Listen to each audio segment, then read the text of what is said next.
Okay, in this episode of DrewB-Doing, we're going to be making my world famous hot sauce, and I do mean world because it's outside of Rancho Cucamonga, and other people have said that it was the greatest hot sauce they've ever had. So, on the tray here, we've got some tomatillos, onions, shallot, garlic, serranos, habaneros, jalapeños, and so not all this is going to go into my hot sauce, but most of it is. So the habaneros, jalapeno, or the habaneros, serranos, onion, garlic, and about half these tomatillos go into my hot sauce. And my hot sauce is super unique, and I think it should be something everybody tries if they like something hot. So what we do first is we're going to take and get all these vegetables on the grill and get them roasted. So here we go.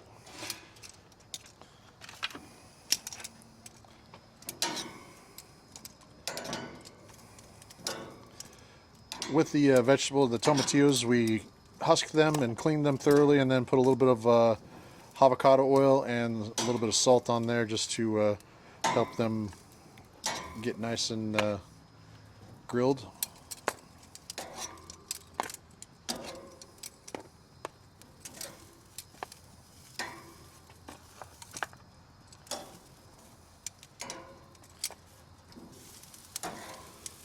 So once we get all these tomatillos in here, we'll go ahead and get the rest of our vegetables on there.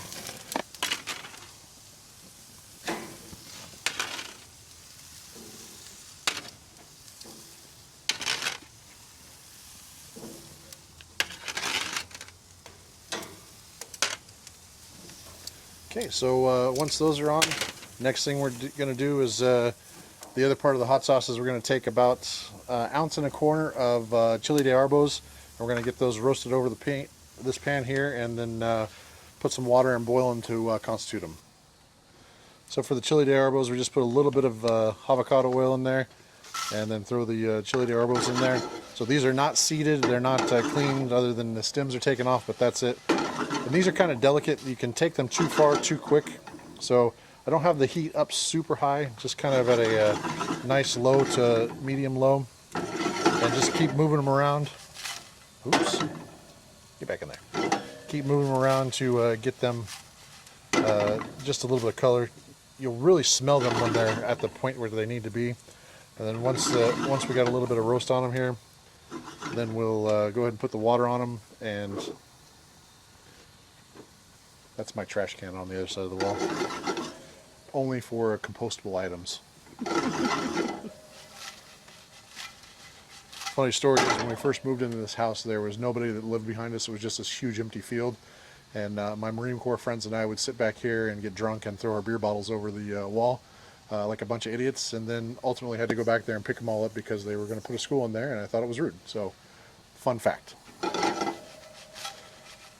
Kind of see the color starting to change on a little bit, getting to be a lighter red.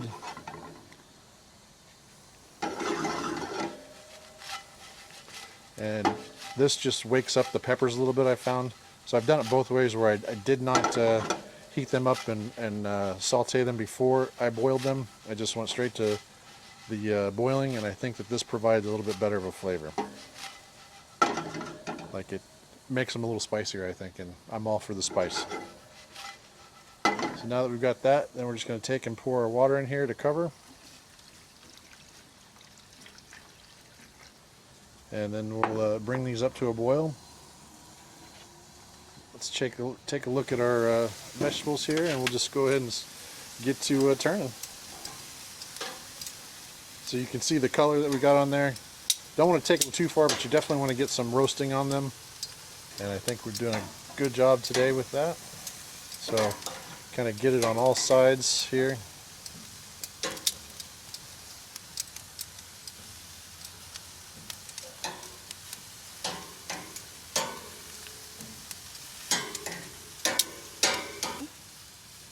So all of our peppers really go quick, so get those up here on the cooler part of the grill.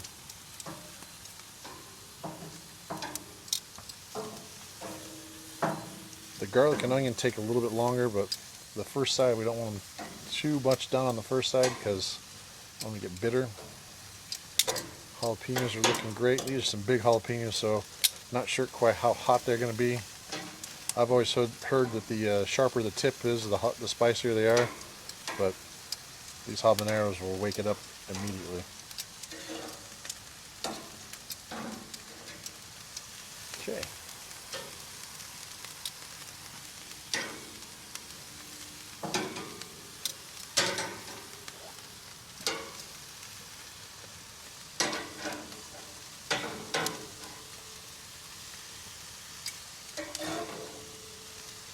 These are the hotter part.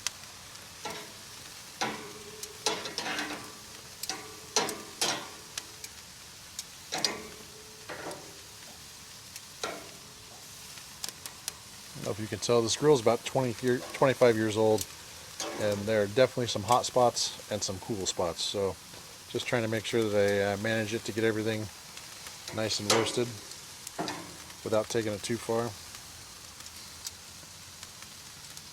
So some of these, as you see, right before they start to break like that and lose all their juice is when they're done. You can see on this one, you can see kind of the liquid starting to boil out of the top. That to me is a point where I think that they're done. So I'll pull those off and continue to go with the rest of these.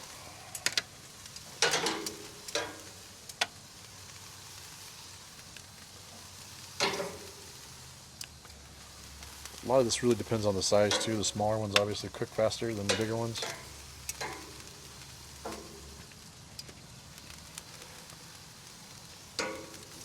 Not sure how well the color grading comes through on these, but you can definitely see the ones that are not as cooked are more of a bright green, where the ones that are cooked turn into kind of a more pale green. And that's the color we're looking for.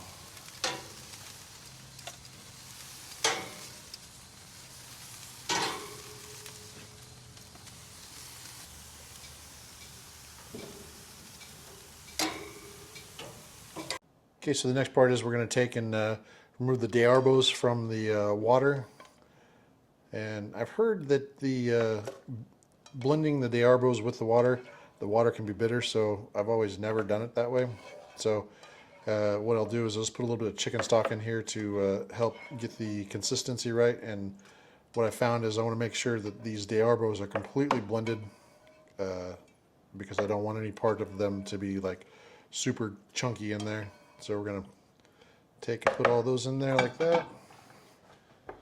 Blender pitcher up here. We'll start with the half a cup of chicken stock. Why not add flavor when you can?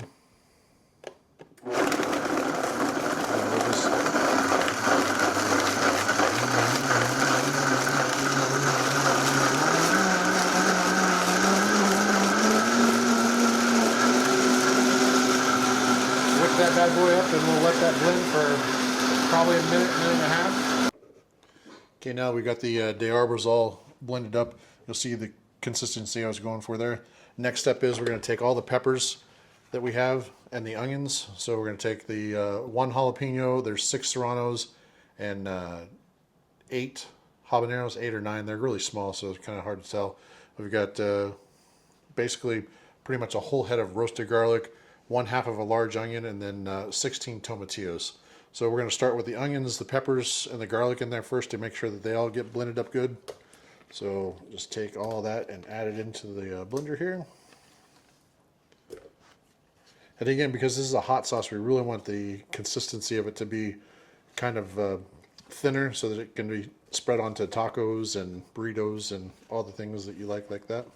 Really, I found there's nothing this doesn't go on. It's my favorite hot sauce ever. And so take that. I've also got a little bit of chicken bouillon that we're going to put in here. And that's about a tablespoon or so. And we're going to add just a pinch of salt in there. And then we'll taste for seasoning towards the end, just to make sure that we're on the right track. Put a little bit of finely ground pepper in there, just for a little extra bite. And again, we'll put just a little bit more of the chicken broth in there to make sure we're getting it thinned out and blending up the way we want. So take there, start the blender on low, let it get all processed up. And once it starts going, we'll wick her up.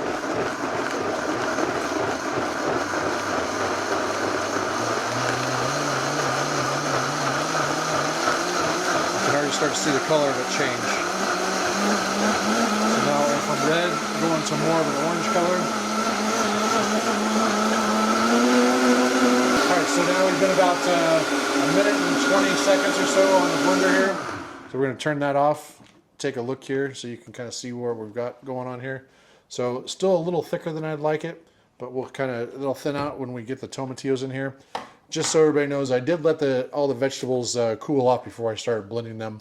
I can't remember where I heard it, but I heard not to blend the tomatillos when they're hot. It changes the flavor profile of them a little bit. So now we're going to just blend the tomatillos in there. Again, we started on low, let it kind of get all pulverized, and then turn it up.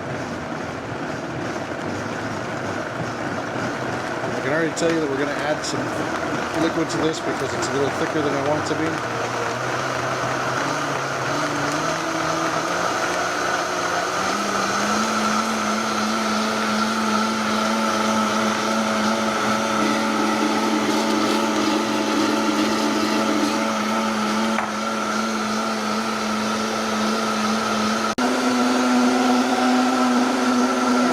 So now it's been blending for about a minute and a half or so.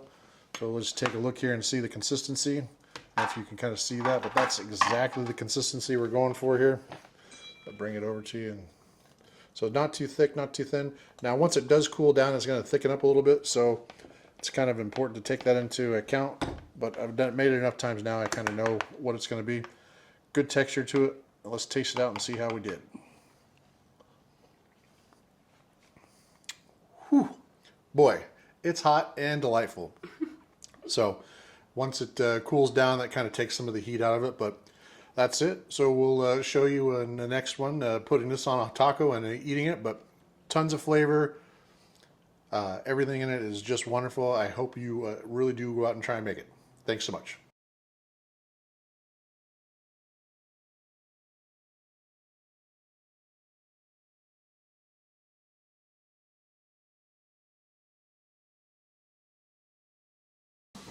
Just a point of reference of how much it made. So there you have it.